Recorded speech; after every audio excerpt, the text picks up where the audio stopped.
মুহূর্তে সবচাইতে বড় খবর, নাকা ট্রেকিং এ মালদা শহরের রবীন্দ্র এভিনিউ এলাকায় একটি 4 চাকা গাড়ি থেকে উদ্ধার প্রায় নগদ 2 লক্ষ টাকা। গাড়িতে ছিলেন বিজেপির জেলা সাধারণ সম্পাদক শান্তনু ঘোষ। তার দাবি তিনি এলআইসি এজেন্ট, সেই টাকা জমা দিতে যাচ্ছিলেন। গাড়ি আটকের পর ঘটনাস্থলে ছুটে আসেন বিজেপি নেতৃত্ব। তবে নির্বাচন ঘোষণা হওয়ার পরও এত টাকা কোথায় নিয়ে যাচ্ছিল তদন্ত শুরু করেছে নির্বাচন কমিশন, ফ্লাইং স্কোয়াড টিম ও পুলিশ। মোট 1,95,500 টাকা উদ্ধার করে পুলিশ।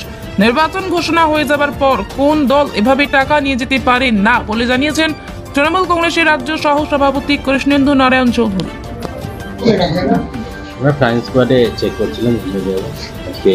এখানে একটা গাড়ি চেকিংয়ের সময় ধরা পড়ে এবং সেখানে চেক করতে গিয়ে একজনের কাছে 1,95,500 টাকা ধরা পড়ে। সে কোনো প্রমাণ না দেখাতে পারেনি।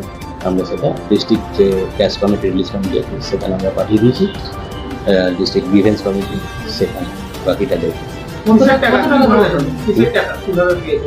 উনি যেটা বলছেন সেটা ব্যবসার টাকা বলছেন, কিন্তু তার সপক্ষে উনি কোনো ডকুমেন্ট শো করতে পারেননি আমাদের কাছে। 1,95,500 টাকা। তো আপনি কোনো দলের লিডার? না, আমরা এখনো করতে পারিনি। দীপঙ্কর কর্মকার, FST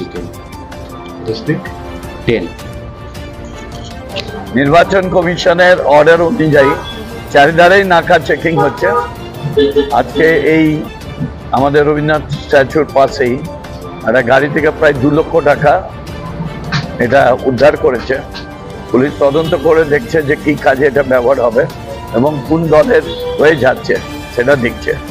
জানা যাচ্ছে যে বিজেপির লিডার।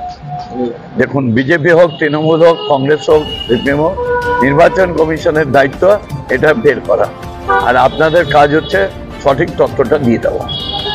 আমি বিশ্বাস করি নির্বাচন কমিশন সঠিকভাবে এর তদন্ত করবে। কেন টাকা কোথায় নিয়ে যাচ্ছিলেন, কত টাকা নিয়ে যাচ্ছিলেন? আমার ওই অ্যাবাউট 2 লাখ ছিল, 2 লাখের কাছাকাছি। আমি ওটা ব্যাংকে ডিপোজিট করার জন্য, একজনের অ্যাকাউন্টে ডিপোজিট করার জন্য নিয়ে যাচ্ছিলাম। এখানে বোধহয় নাকা চেকিং চলছিল, আমরা গাড়িটা দাঁড় করিয়েছেন। দাঁড় করানোর পরে এখন সিজ করছে। আমি আমার যা ডকুমেন্টস সেগুলো দিয়েছি, আমার আইটি রিটার্ন আছে। আমি অফিসারদেরকে বলেওছি আমার বিজনেস আছে, আমি সেটা সফট কপি দেখিয়েওছি ওনাদেরকে। এখন ওনাদের যা সামান দিয়ে সেটা ওনারা করবে। আপনি বিজেপির কি পদে আছেন? আমি বিজেপির district general secretary. District general secretary কোন সাইড, কোনটা? দক্ষিণ। ওই গাড়িতে কে কে ছিল? আমি আছি। তো টাকা ওনারা জানা যে টাকার উৎপত্তি স্থলটাকে আপনি জানাতে পারেননি কোথা থেকে আসছে? উৎপত্তি স্থল বলতে এটা আমার ব্যবসার টাকা, সেটা আরেকজনকে আমার তার অ্যাকাউন্টে ডিপোজিট করার ব্যাপার ছিল, সেটা করার জন্যই আমি যাচ্ছি। সেটা প্রুভ করতে পেরেছেন? হ্যাঁ, সেটা প্রুভ করতে দেখাতে পেরেছেন? হ্যাঁ, আমি আমাদেরকে আমার আইটি রিটার্নের সফট কপি দেখি। এই টাকাটা কিছু ব্যাপার, যে টাকাটা আছে এই টাকার কিছু দেখানো গিয়েছে? না না, এটা আমার ব্যবসার কালেকশনের টাকা, সেইটা আরেকজন আমার পাওনাদার আছেন যার কাছ থেকে আমি নিয়েছিলাম আর কি, তাকে তার অ্যাকাউন্টে টাকাটা ডিপোজিট করার জন্য। আপনার টাকাটা তো এখন সুইচ করা হবে তাই বলছিল, আমি এখনো পুরো ফর্মালিটি জানি। কি বললো আপনাকে ফ্লাইং স্কোয়াডটা? ওনারা এখন সিজ করবেন, সেটা এখন আমাকে মানে ওনারা যা যা ডকুমেন্ট দিতে বলবেন সেটা রিকভারির জন্য আমাকে প্রসেস করতে হবে। আপনার নাম আর কি পদে আছে? শান্তনু ঘোষ। কি পদে আছেন বিজেপির?